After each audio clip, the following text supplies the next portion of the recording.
절에 있는 말씀을 우리 천천히 합독하도록 하겠습니다. 예수께서 들으시고 배를 타고 떠나사 따로 빈들에 가시니 무리가 듣고 여러 골로부터 걸어서 따라간지라.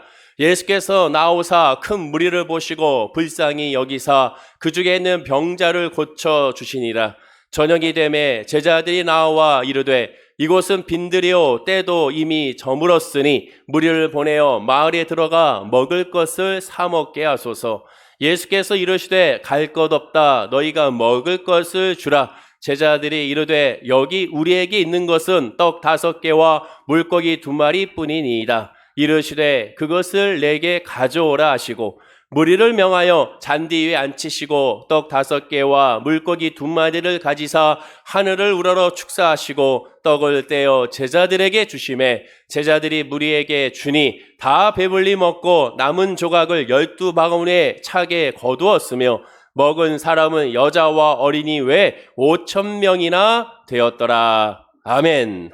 이라는 제목으로 이 시간의 말씀의 은혜를 나누고자 합니다. 지난 시간에 우리는 오병이어 기적의 은혜라고 우리가 함께 2가지 은혜를 나누었습니다. 오병이어의 기적의 사건은 성경 마태, 마가, 누가, 요한 4복음서에 다 기록할 정도로 굉장히 중요한 사건이자 말씀이자 또한 전환점, 예수님의 사역의 전환점이 되는 그러한 기적의 사건이라고 할 수가 있습니다. 따라서 이 오병이어의 기적을 단순하게 한 주, 2주로 살펴보서는 안 되는 것이고 오병이어의 기적을 하나하나 살펴보면서 우리가 그 기적의 은혜를 또한 그 기적의 목적을 또한 그 기적의 또한 역사를 또한 기적이 우리에게 적용하는 그런 적용적인 무엇인지를 함께 묵상하는 시간을 가져야 될 줄로 믿습니다. 그럼 지난 시간에 나눴던 오병이어의 기적의 2가지 은혜는 무엇이었습니까? 첫째는 오병이어의 기적은 영적인 은혜였다는 것을 우리가 나눴죠. 눈에 보이는 삶적인 즉 떡의 은혜가 먼저가 아닌 영적인 은혜가 먼저임을 우리가 알았습니다. 2번째는 오병이어의 기적 하나님이 하나님이라는 사실을 깨닫는 은혜라는 사실을 우리가 다시 한번 살펴볼 수가 있었죠. 그리고 이제 오늘 본문을 통해서는 이제 오병이어의 기적의 목적을 크게 2가지로 함께 나누어 살펴보고자 합니다. 먼저 첫째, 오병이어의 기적의 목적은 서로 나누는 것에 있음을 우리가 알아야 됩니다. 오병이어의 기적을 하나님께서 예수님께서 왜 일으켜 주셨는가? 서로 나누라는 것이죠.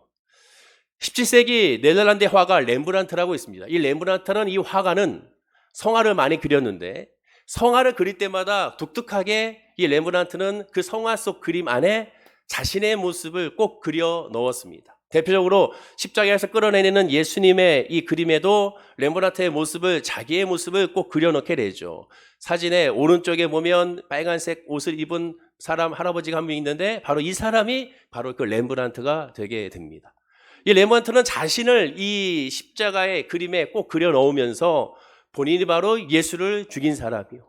또한 본인이 바로 예수님과 함께 죽고 예수님과 함께 부활한 사람이라는 사실을 즉 나는 죄인이고 그렇기 때문에 예수가 아니면 구원받을 수 없다는 사실을 이 성화를 통하여 드러내고 있음을 우리가 발견하게 되죠. 그렇습니다. 십자가의 사건은 성도의 개개인적인 1대1의 체험으로 자기가 예수를 만나지 않으면 자신이 회개하지 않으면 자신이 예수의 구원에 확신하지 않으면 그 모든 것에 완성이 일어나지 않는다는 사실을 우리가 알게 되죠. 남이 대신하여 우리가 구원을 받을 수가 없지요. 남이 기도해줘서 내가 회복될 수가 없습니다. 내가 기도해야 되고 내가 회개해야 되고 내가 부르짖어야 되는 것이죠. 그리고 나서 비로소 예수님의 나의 참된 소망이고 은혜라는 사실을 고백해야 됨을 우리가 알 수가 있습니다. 오병이어 기적도 마찬가지입니다. 십자가 사건뿐만 아니라 오병이어 기적도 내가 오병이어 기적을 체험해야 됩니다. 렘브란트처럼 2000년 전 그때 그 현장에 자신도 그 자리에 있음을 확신해야죠. 오병이어 기적이 단순하게 성경의 이야기로 끝나는 것이 아니라 그 기적의 사건에 그 자리에 내가 있다는 사실을 깨달아야 되고 적용해야 되는 겁니다. 아니, 성경 전체의 말씀은 바로 다른 사람에게 주어진 말씀이 아니라 지금 나에게 주어진 말씀이라는 것에 아멘해야죠. 이 말씀은 다른 사람이 들어야 돼, 우리 부모님이 들어야 돼, 내 자식이 들어야 돼, 며느리가 들어야 돼, 나의 사이가 들어야 돼가 되는 것이 아니라 모든 말씀은 내가 먼저 들어야 되고 지금 나에게 주어지는 말씀이지 다른 사람에게 주어진 말씀이 아니라는 사실을 깨달아야 됩니다. 이 자리에도 함께 예배 드리고 있지만 바로 함께 예배하지만 그러나 영적으로는 하나님과 나와의 1대1의 만남의 예배라는 사실을 놓쳐서는 안 되는 것이죠. 다른 사람은 안 보이고 오직 주만 바라봐야 되는 것이고 다른 사람의 기도가 들리는 것이 아니라 바로 다른 사람의 행동이 보이는 것이 아니라 예배를 통하여 예수님만 보여야 되고 예수님의 음성만 들어야 된다는 사실을 기억하셔야 되는 겁니다. 그렇다면 오늘 오병의 기적을 우리가 대입해 본다면 그 자리에 우리가 있다면 당시 오병의 기적은 어떠한 모습으로 이루어졌는지를 우리가 살펴봐야죠. 성경을 보면 모든 힌트와 답을 우리에게 주었습니다. 그래서 성경을 묵상하다 보면 그곳에서 우리는 모든 답을 찾을 수가 있죠. 본문 19절을 보십시오. 우리 19절 말씀 한번 읽어볼까요? 자, 시작. 무리를 명하여 잔디 위에 앉히시고 떡 5개와 물고기 2마리를 가지사 하늘을 우러러 축사하시고 떡을 떼어 제자들에게 주시매 제자들이 무리에게 주니. 자, 보십시오. 예수님께서 하늘을 우러러 축사하셨습니다. 한 손을 가지고 온 한 도시락 보리떡 5개와 물고기 2마리를 가지고 하늘을 향하여 하나님께 감사의 축복 기도를 하나님께 올리고 그 떡을 떼어 누구에게 먼저 줬습니까? 제자들, 12 제자들에게 먼저 주어졌습니다. 그리고 그 12 제자들은 무리를 모이게 했지 않습니까? 그룹을 지게 했기 때문에 그 그룹에 가서 그 제자들이 그들에게 이 떡과 물고기를 주었음을 성경은 분명히 말씀하고 있죠. 자, 그러면 떡을 떼어 줬다고 하니까 마치 떡을 떼어 주는 것이 우리가 수제비를 이게 떼는 것처럼 그런 식으로 떼서 각 조각조각을 주었을까? 그럼 만약에 그렇게 줬다면 그 많은 2만 명을 먹을 때 그 2만 명이 그 조각조각을 다 받아서 먹었을까라고 우리가 상상하게 됩니다. 과연 그랬을까? 조각의 그 부스러기를 2만 명이 먹고 배불렀을까? 조각으로 먹으면 그렇게 배부를 수가 있을까? 조각으로 먹으면 12광주리로 그렇게 남을 수 있을까? 그 조각으로 받아서 그 많은 2만 명의 사람들이 그 짧은 시간 안에 그렇게 막 먹을 수가 있을까? 배부를 수가 있을까? 우리가 묵상해 봐야 되는 겁니다. 부스러기 조각으로 배가 부르려면 정말로 많은 조각이 필요할 수밖에 없겠죠.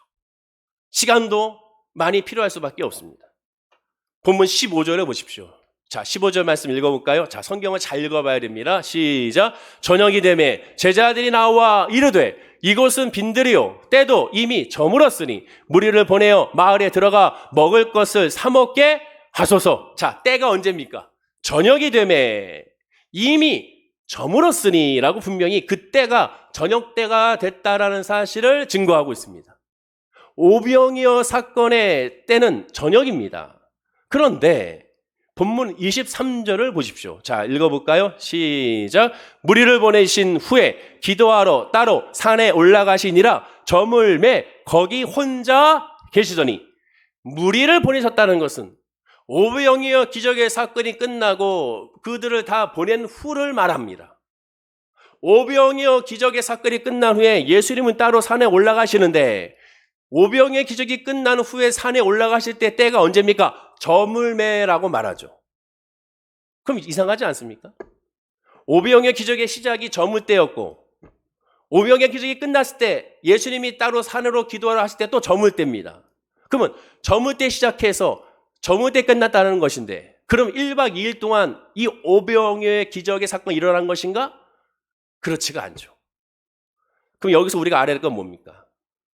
저녁을 2번 맞아 마치 다른 날인 것 같지만 성경 분명히 한 날로 표현하고 있으니 그럼 당연히 이 두 저녁엔 어떠한 의미가 있는지를 살펴봐야죠.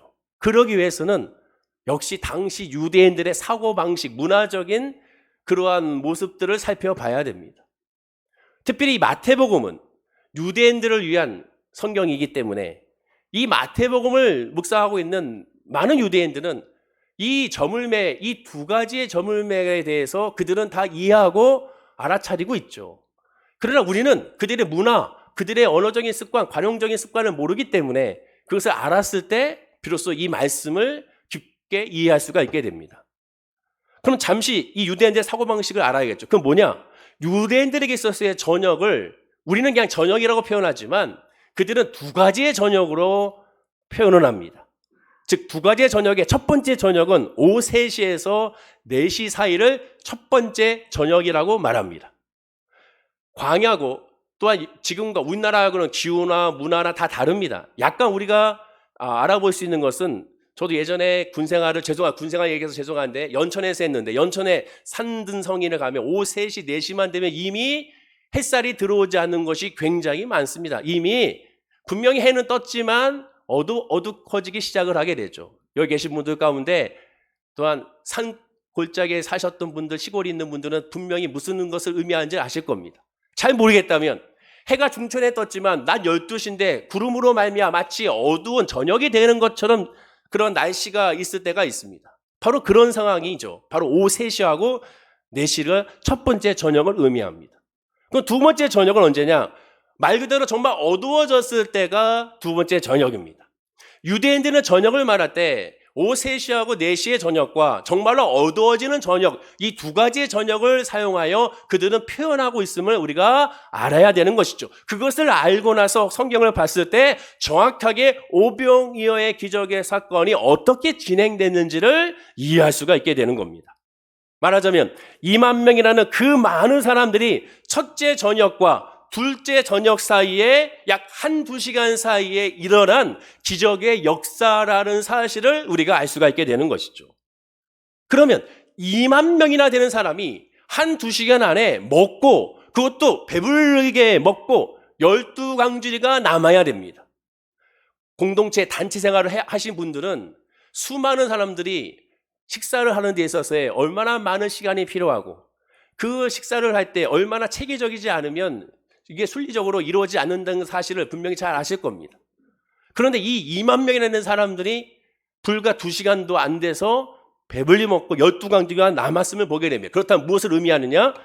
오병의 기적은 한 사람 한 사람이 다 그 기적에 동참하지 않으면 결코 이루어질 수 없는 기적이라는 거죠.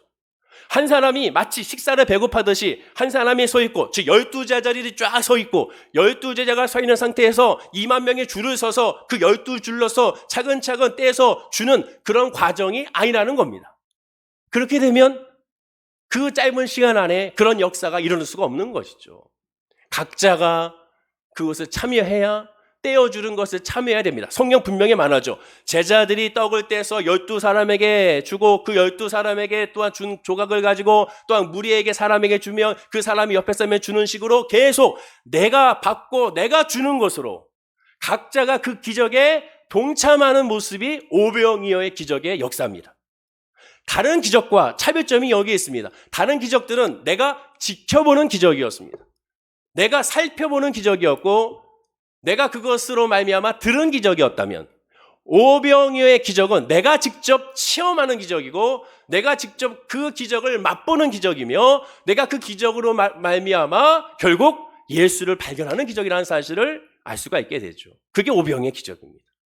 한 사람이 떡을 떼며 그 옆 사람에게 나눠주면 그 옆 사람이 남은 것을 말미암아 기적이 나타나죠. 그런데 조각을 받으면 그 조각이 이어지는 것이 아니라 조각을 받으면 한 덩어리가 되고 그 한 덩어리를 내가 옆 사람에게 조각을 나눠주면 그것이 또 한 덩어리가 되는 모든 사람이 기적에 동참하고 기적을 맛보는 것이 오병이어의 기적입니다.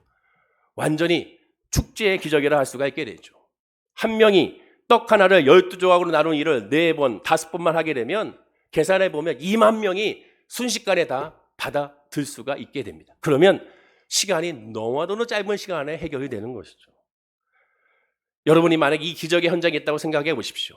내가 내 옆 사람을 통하여 조각을 받았는데 내가 그 조각을 받자마자 한 덩어리의 떡이 됐고 한 덩어리의 떡을 내 옆 사람에게 조각을 나눠줬을 때 그 사람도 한 덩어리의 떡이 되며 그 사람이 또 옆 사람에게 또한 조각을 나눠줬을 때 한 덩어리가 떡이 되는 그런 기적이 오병이어의 기적의 현장인 것입니다. 2만 명이나 되는 사람들이 어린아이까지 남녀노소가 다 이러한 기적을 경험하고 체험하는 것이 바로 오병이어의 기적의 모습이죠.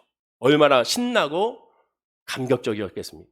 자, 성경의 기록을 보십시오. 얼마나 성경의 기록이 정밀한 기록인지 본문 20절을 보십시오. 자, 20절 말씀 읽어볼까요? 시작. 다 배불리 먹고 남은 조각을 12바구니에 차게 거두었으며. 다 배불리 먹고 뭐라고 했습니까? 남은 조각을. 조각으로 먹으면 배불 수가 없죠. 한 덩어리로 받았을 겁니다. 왜? 한 도시락이니까. 그 한 도시락은 조각의 도시락이 아닌 완전한 도시락, 한 떡의 도시락입니다. 그래서 그것이 내가 먹고 나눠줬을 때 그 나눔으로 말미암아 누군가가 받아서 기적의 역사가 나타나는데, 그렇지 않으면 그 조각 그 상태로 광주리에 남게 되는 것이죠. 왜? 더 이상 기적이 일어날 필요가 없으니까. 즉 마지막 조각은 다시 큰 떡으로, 그 물고기 조각은 다시 물고기의 완전한 상태로 변화될 필요가 없는 겁니다. 그래서 본문 21절에 먹은 사람은 여자와 아이 외에 5,000명이나 되었다라고 말하게 되는 거죠. 다시 말하지만 구체적으로 기적이 어떻게 일어나는지는 정확히 알 수는 없습니다. 그러나 우리가 유추해 보면 그 짧은 시간 안에 내가 그런 기적을 체험하지 않으면 이 짧은 시간 안에 2만 명이라는 사람이 넉넉하게 먹고 배부를 수 있는 그런 환경이 조성이 되지 않는다는 것이죠. 그리하여 오병의 기적은 도시락 한 개를 바친 소년이 받은 것도 하나였고, 내가 받은 것도 하나였고, 내 옆 사람도 받은 것도 한 도시락이었다는 사실을 발견할 수가 있게 되는 것이고, 서로가 서로를 떼어줬을 때 비로소 그 기적의 역사가 나타나게 된 것입니다. 다시 말해 직접 체험하는 신앙을 갖는 것이 오병이어의 기적의 핵심입니다. 자, 그때의 장면을 상상해 보십시오. 모두가 다 떡을 떼어 나눠 먹을 동안 그들의 얼굴에는 웃음이 가득했을 것이며 신기하고 놀랍고 또한 그로 말미암아 감격이 넘쳐났을 것이며 정말로 축제장이 됐을 것입니다. 우리도 한번 그런 경험은 있잖아요. 비록 오래됐지만 2002년도에 월드컵 경기 때 하나같이 다 모여가지고 서로 응원했을 때 골이 들어가고 이기면 서로 모르는 사람인데 얼싸안고 기한에 좋아하고 강강술래하고 했던 그런 기억이 있지 않습니까? 그 이상으로 오병의 기적의 현장은 감동의 도가니였을 것을 우리가 알게 되는 것이죠. 그런데 우리는 지금껏 성경에서 이 오병의 기적을 사건을 접하면서 우리가 보통 어디에 집중하느냐? 예수님의 축사한 것에 집중합니다. 예수님이 말씀으로 말미암아 떡을 떼었다는 것에만 집중하게 되죠. 무엇보다 너희가 나눠주라는 명령에 대해서는 관심이 없습니다. 하나님의 축사, 축복을 받고 그 복을 받은 것은 내 것을 나눠줬을 때 기적의 역사가 나타난다는 사실은 간과해버리는 것이죠. 거기에 집중하지 않습니다. 받고 내가 누리는 것에만 신경 쓰지, 내가 받은 것을 나눠줬을 때 그 기적의 역사가 드러난다는 사실은 집중하지 않는 것이죠. 우리의 관심은 몽땅 예수님의 축복에만 관심을 많이 가져 있습니다. 축복에만 관심이 있습니다. 마태복음 6장 21절에 내 보물이 있는 그곳에는 내 마음이 있느니라 라고 말했습니다. 필연적으로 내가 소중하고 내가 관심이 있는 대상에 관심을 쏟게 되고 더 소중히 여기게 되어 있죠. 우리의 마음의 중심의 보물은 예수가 돼야지 이 세상적인 것이 되면 거기에만 휩쓸려서 거기로 다 해석하고 거기서 적용하고 거기로 말미암아 하나님의 말씀을 신앙으로 합리화시키게 되는 겁니다. 오직 기적의 목적은 하나님이 하나님 되심을, 예수님이 예수님 되심을 알게 하는 것입니다. 오병의 기적의 첫 번째 목적도 마찬가지예요. 이로 말미암아 본문 16절에 이렇게 말하잖아요. 자, 읽어볼까요? 시작. 예수께서 이르시되 갈 것 없다. 너희가 먹을 것을 주라. 너희가 먹을 것을 주라. 예수 안에 하나님의 은혜 안에 있으면 그 은혜 안에서 우리가 해야 될 몫을 해야 되는 겁니다. 내 코가 석자인데 내 떡만 떼면 나만 손해인 것은 아닌가? 그게 아닌 것이죠. 내려놓을 때 또한 그것을 또한 넘겨줄 때 하나님의 놀라운 역사가 이루어지게 되고, 또한 손해보는 것 같더라 손해가 아닌 더 채워지는 역사가 우리 삶 가운데 이루어지게 되는 겁니다. 그래서 오병의 기적에서 진짜로 기억해야 할 진리는 내 것을 떼어 나누어졌는데 주지 않고 오히려 풍성이 늘어난다는 것이죠. 아무리 나누고 나누어도 전혀 부족하지 않고 오히려 남으면 남았지 결코 굶주리지 않는다는 것을 의미하게 됩니다. 오병의 기적에서 그럼 먹을 것이 넘쳐서서 감격한 것인가? 먹어서 은혜인 것인가? 남겨서 은혜인 것인가? 떡을 배불리 먹어서 감사한 것인가? 역시 그것도 아니죠. 주의 말씀으로 말미암아 나누는 그 자체가 은혜입니다. 아브라함의 언약의 축복이 뭡니까? 너는 복의 근원이 됐지라, 또는 복이 될지라, 통로가 되어 우리에게 흘러가게 하는 것이, 그것이 아브라함의 복입니다. 이 명절에 저와 여러분을 통하여 가족들에게 예수의 복음이 흘러가고 예수의 은혜가 흘러가게 하는 그 통로의 역할을 우리는 감당해야 되는 것이죠. 빌립보서 2장 3절과 4절입니다. 우리 읽어볼까요? 시작. 아무 일이든지 다툼이나 허용으로 하지 말고 오직 겸손한 마음으로 각각 자기보다 남을 낮게 여기고 각각 자기를 돌본 뿐더러 또한 각각 다른 사람들의 일을 돌보아 나의 기쁨을 충만하게 하라. 하나님의 말씀과 은혜로 말미암아 우리는 통로가 돼야 되는 겁니다. 하나님이여 나를 통로 삼아 주옵소서. 우리 사랑하는 가족에게, 지인에게 통로가 되어 나눠주기 하옵소서. 주여 나눌 수 있도록 나에게 은혜를 달라고 구하는 저와 여러분들이 되어야 될 줄로 믿습니다. 두 번째, 오병이의 기적의 두 번째 목적, 너무나도 소중한 목적은 예수님이심을 깨닫게 하기 위함이 오병이의 기적의 두 번째 목적입니다. 많은 성도님들이 오병이의 이 기적의 말씀을 볼 때 가장 쉽게 범하는 잘못이 하나가 있는데, 그것은 바로 뭐냐? 기적의 크기에 집중하는 겁니다. 기적의 크기. 기적이 일어난 전후 사정, 그 결말은 묻고 따지지 않고 예수님께 받은 복만 헤아리는데, 그 복을 헤아릴 때도 크기에 집중하는 것이죠. 즉 12광주리가 남는 것에 집중합니다. 그래서 우리는 기도하죠. 하나님 나에게도 오병이의 기적을 주셔서 12광주리가 남는 역사가 있게 하여 주옵소서. 나눌 생각을 하지 않고 12광주리가 남게 하여 주옵소서. 또는 물고기를 잡은 153마리를 잡은 것처럼 주여 나에게도 이 숫자에만 집중하여 153마리를 잡게 하여 주옵소서. 여기에 집중합니다. 30배, 60배, 100배 이 숫자에 집중하여 기본이 30배니 나에게 기본의 30배의 은혜를 부어 주옵소서. 외적 현상에 관심을 갖는 건 어쩔 수 없는 인간의 모습입니다. 그러나 우리가 알아야 될 것은, 거기보다 더 집중할 것은 내용에 먼저 집중해야 하죠. 공공기관에서는 백서라는 것을 발간하죠. 사진과 같이 작년 2021년 외교 백서, 2021년 동안 외교를 어떻게 해왔는지, 그 해오면서 어떠한 결과가 있었고 부족한 건 뭐였고 잘한 건 뭐였는지 한 해 동안의 외교적인 모습을 이렇게 정리한 겁니다. 외교뿐만 아니라 국방, 또한 문화, 모든 공공기관에서는 이런 백서를 꼭 만들게 되어 있죠. 또 어떤 큰 이슈가 터졌을 때 그 이슈에 대한 또한 백서를 만들게 되어 있습니다. 예를 들면 상품백화점 붕괴됐기 때문에 그거에 대한 백서를 만들잖아요. 대구 지하철 사건도 마찬가지입니다. 시랜드 사건도 마찬가지고, 이런 어떠한 큰 사건과 이슈가 있을 때도 이 백서라는 것을 만듭니다. 왜 그렇습니까? 백서란 말 그대로 하얀 책이죠.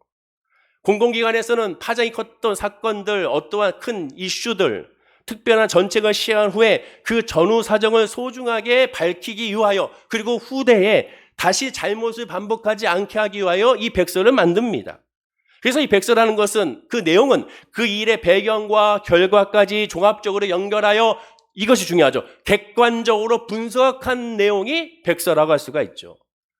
백서의 목적은, 다시 강조합니다, 앞으로 유사한 경우가 발생하면 유사한 실수나 잘못을 되풀이하지 않기에 대비하려는 목적이죠. 성경도 마찬가지입니다. 성경도 이 백서처럼 우리가 봐야 되죠. 배경도 봐야 되고 결과도 봐야 되고 그리고 적용해야 됩니다. 단순하게 그 문장 구절 하나하나만 보는 것이 아니라 늘 전체적으로 봐야 되는 거죠. 그렇다면 오병이의 기적의 오늘 배경을 한번 보겠습니다. 배경이 어떻게 일어났나요? 갑자기 일어났나요? 갑자기 쟤들이 배고픈가 보다, 쟤들이 먹을 걸 주잖아, 그런 의미에서 일어났을까요? 아닙니다. 배경을 보면 예수님의 제자들이 예수님의 명령에 의하여 전도 여행을 떠나게 됩니다. 전도 여행을 쫙 떠나고 와서 그들이 돌아왔어요. 마가복음 6장, 누가복음 9장에 보면 전도 여행에 갔다 온 제자들이 예수님께 신나서 보고를 합니다. 사람들에게 어떠한 복음을 가르쳤는지, 그리고 어떠한 기적이 일어났고 이적이 일어났는지, 놀랍게 하나님의 역사가 나타났다는 사실을 이 제자들이 성령 충만하여 기분이 좋고 신나서 감격하여 간증하며 예수님께 보고합니다.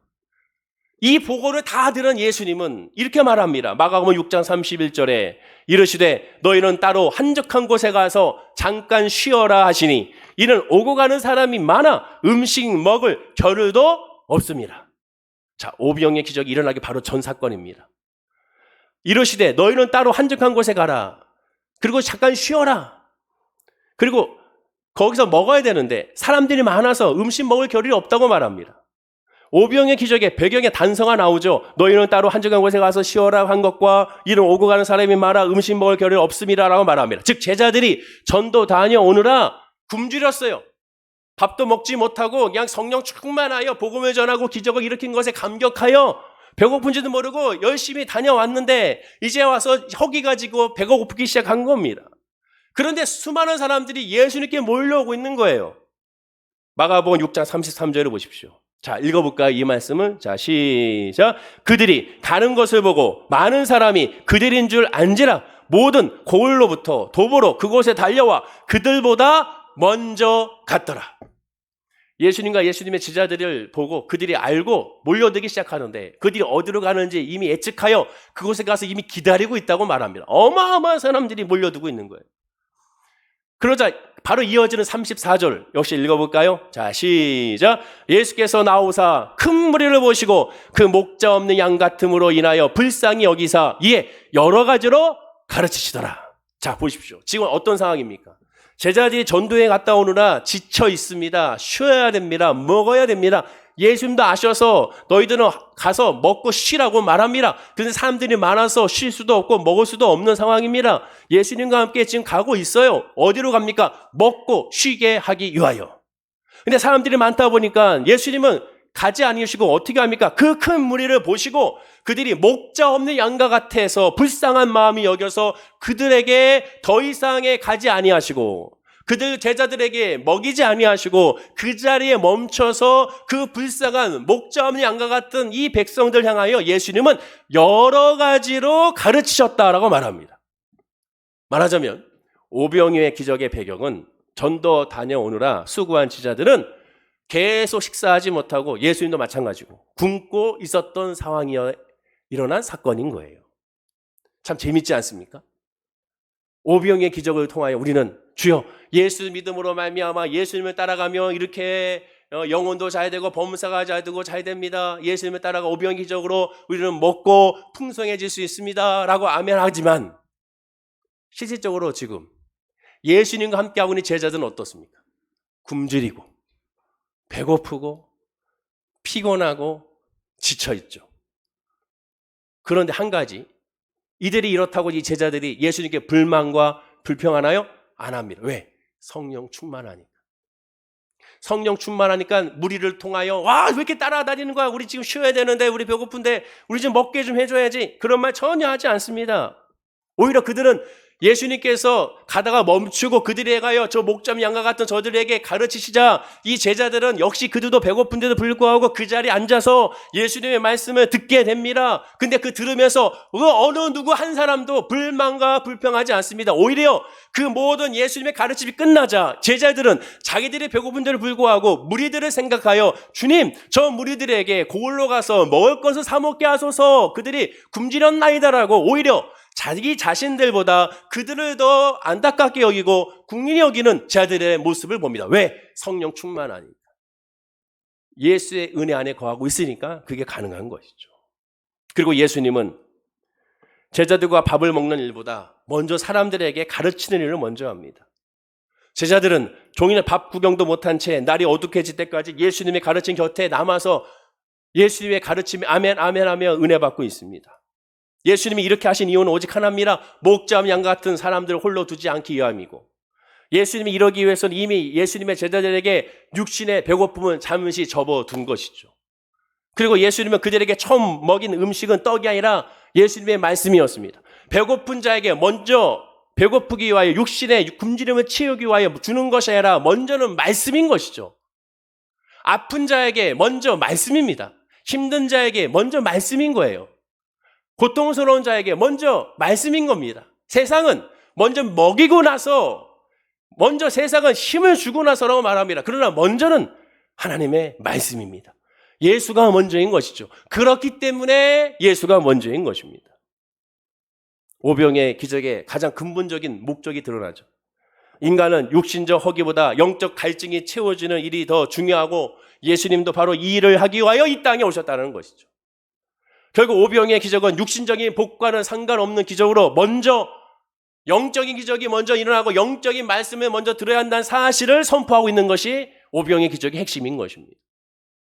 그리고 이 기적 이후에 유대인들의 반응을 보십시오. 요한복음 6장 15절입니다. 사람들이 열광하면서 그들은 이렇게 했죠. 한번 읽어볼까요? 시작. 그러므로 예수께서 그들이 와서 자기를 억지로 붙들어 임금으로 삼으려는 줄 아시고 다시 혼자 산으로 떠나 가시니라.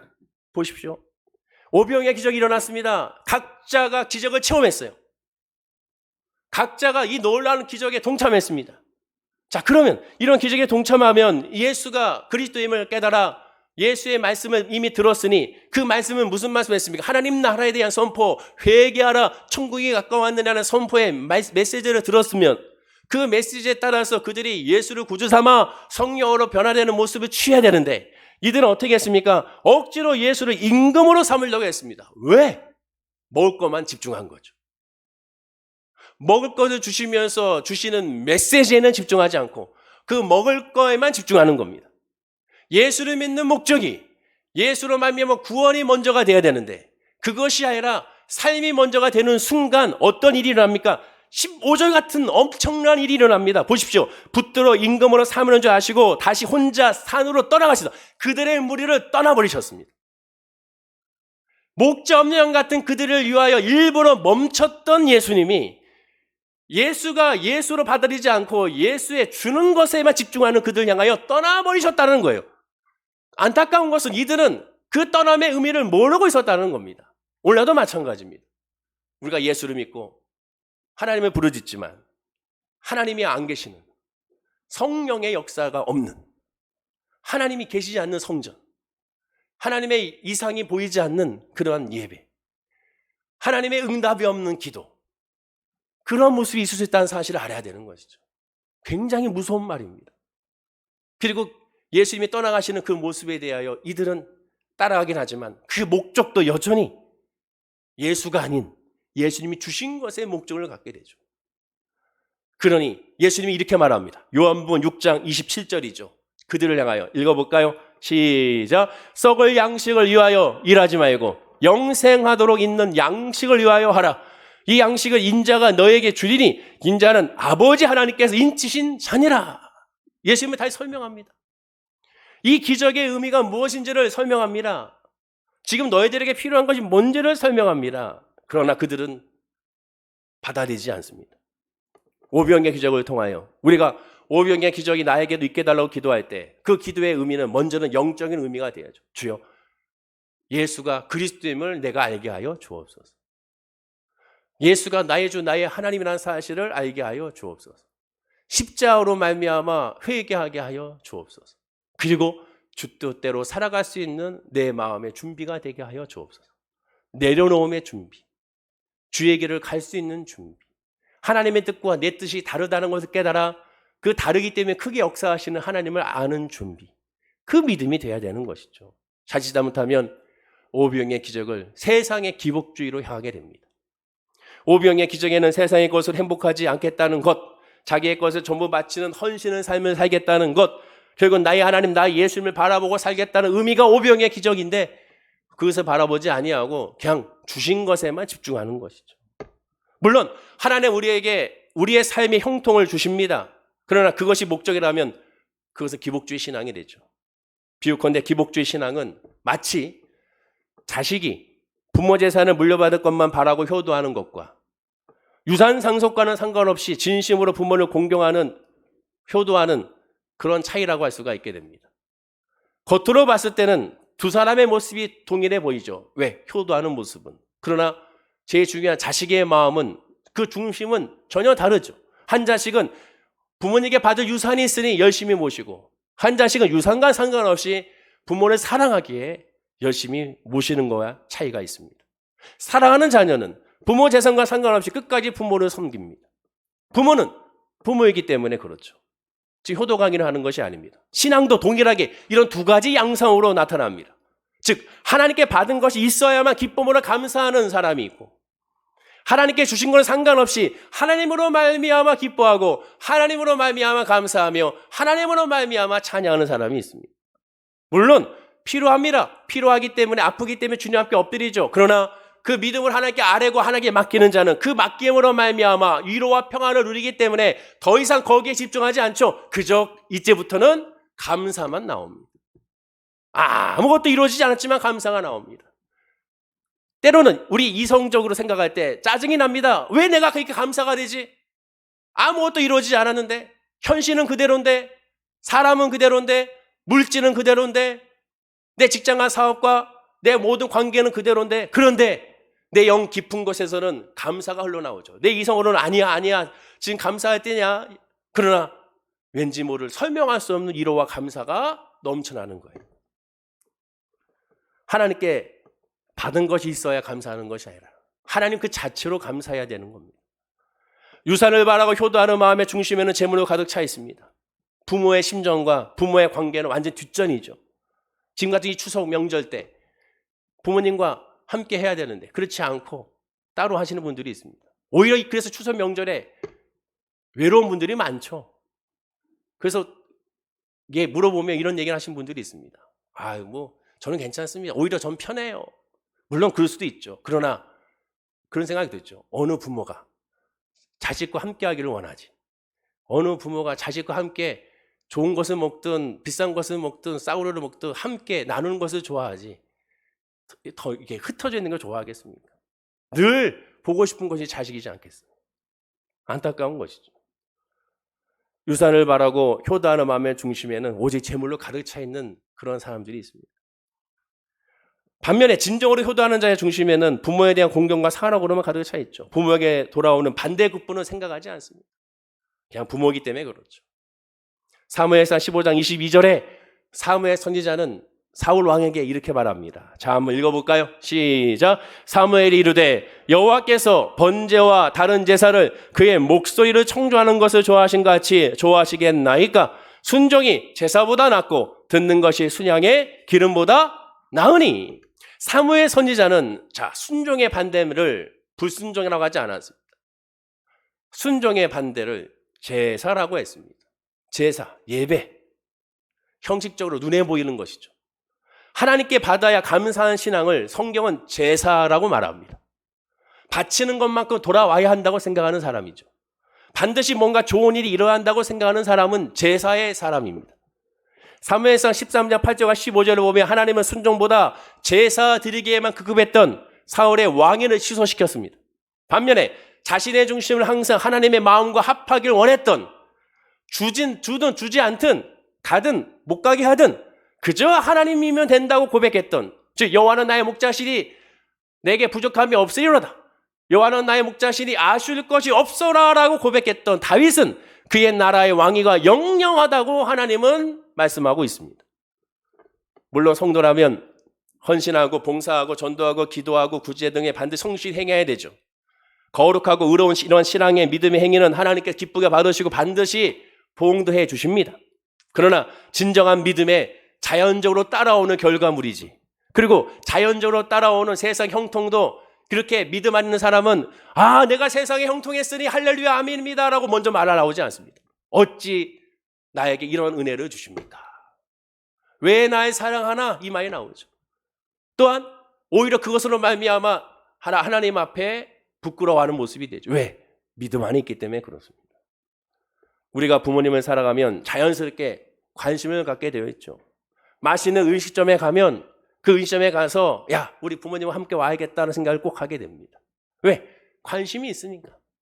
좋은 곳의 경치를 구경하게 되면 그곳에 부모님과도 함께 오고 싶어하는 마음을 들게 됩니다. 혹 부모님이 움직이기 힘들면 여기까지 오기 힘드니까 허리 아프니까 차 오래 타기 힘드니까 그러면 집 근처에라도 이런 비슷한 곳이 어디 있을까라고 찾게 되죠. 왜?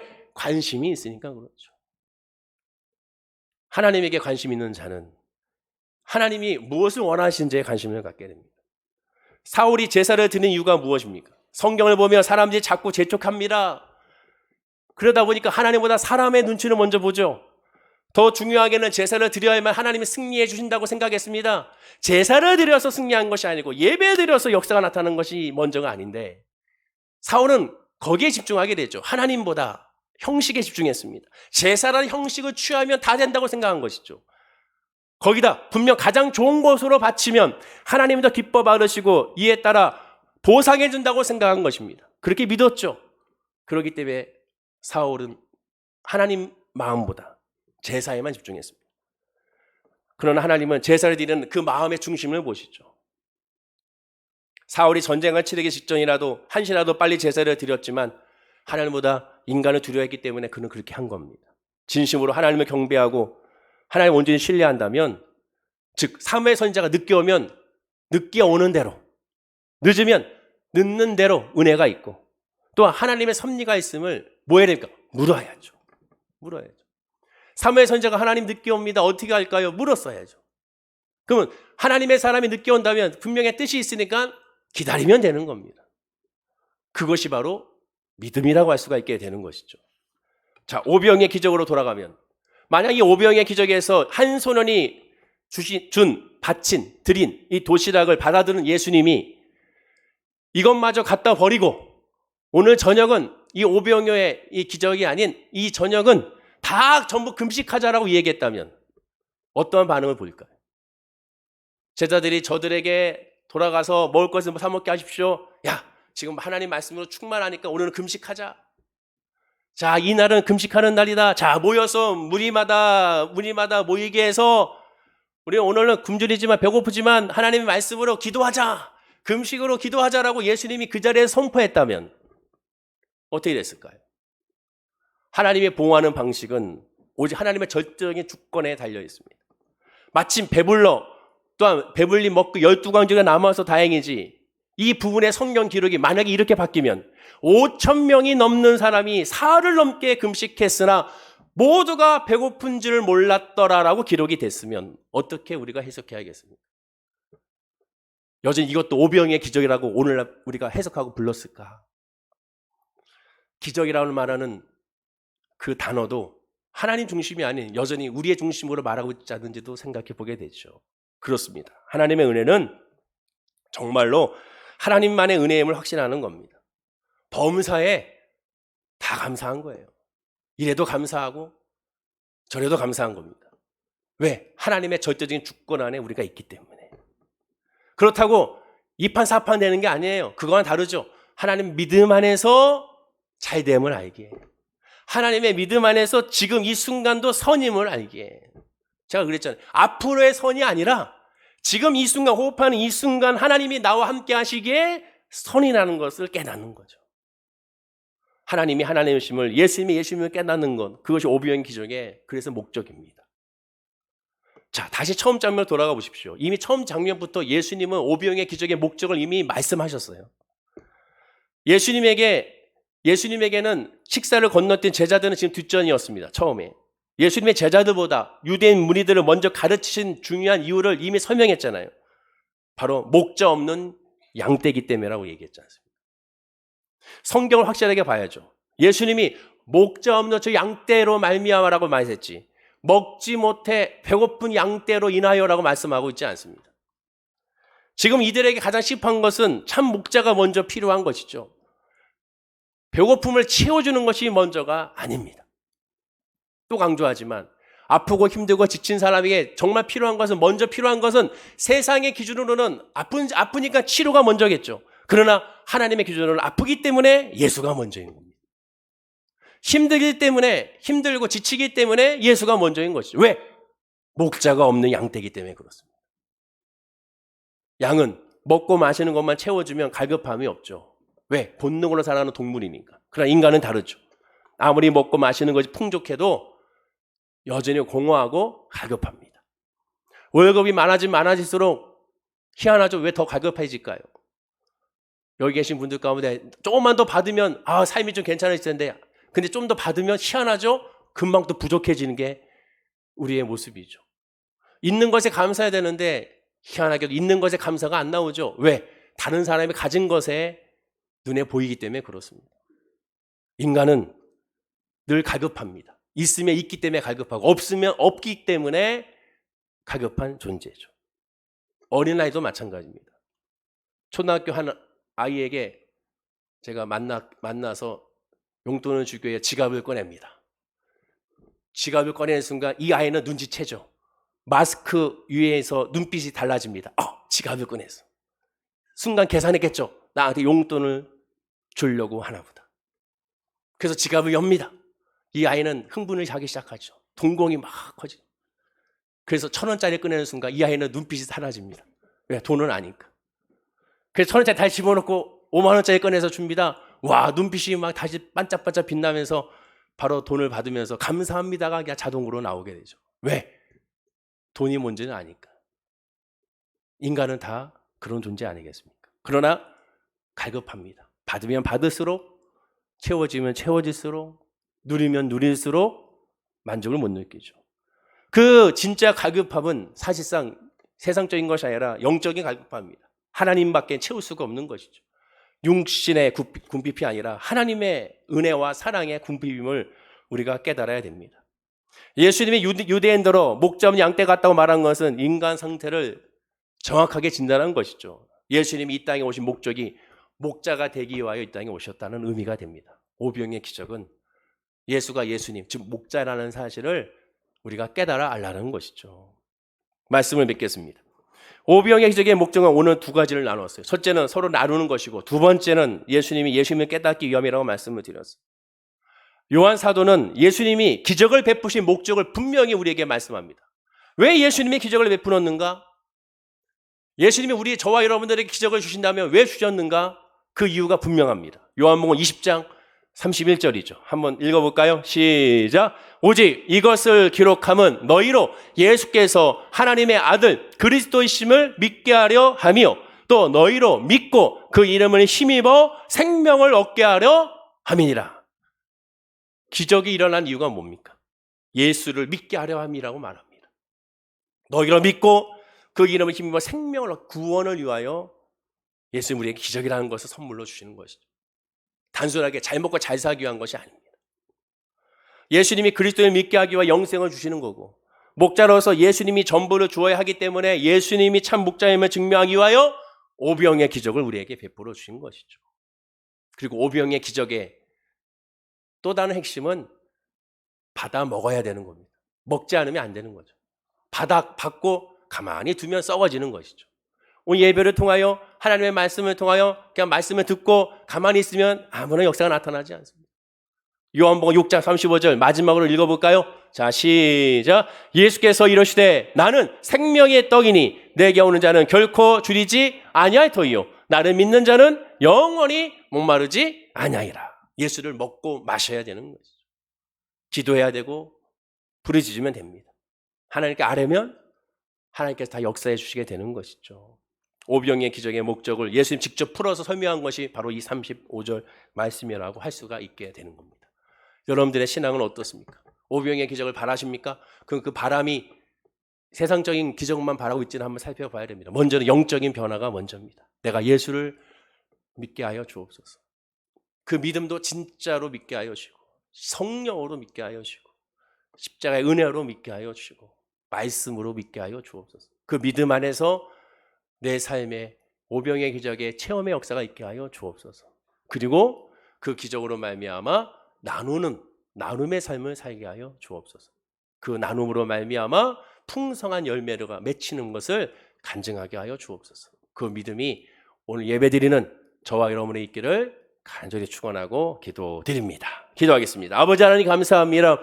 오병의 기적의 목적에 대해서 잠시 살펴봤습니다. 오병의 기적이 단순하게 성경의 이야기, 놀라운 이야기, 신비로운 이야기, 재밌는 이야기로 끝나는 것이 아니라 오병의 기적의 그 역사가 우리 삶 가운데도 드러나게 하여 주시고 우리 성도님들의 삶 가운데도 나타나게 하여 주시며 내가 이 오병의 기적을 체험함으로 말미암아 예수의 말씀으로 말미암아 받아들이고 먹고 마셔서 나눌 수 있는 주의 사람이 될 수 있도록 복을 부어 주옵소서. 감사드리며 예수님의 이름으로 기도드립니다.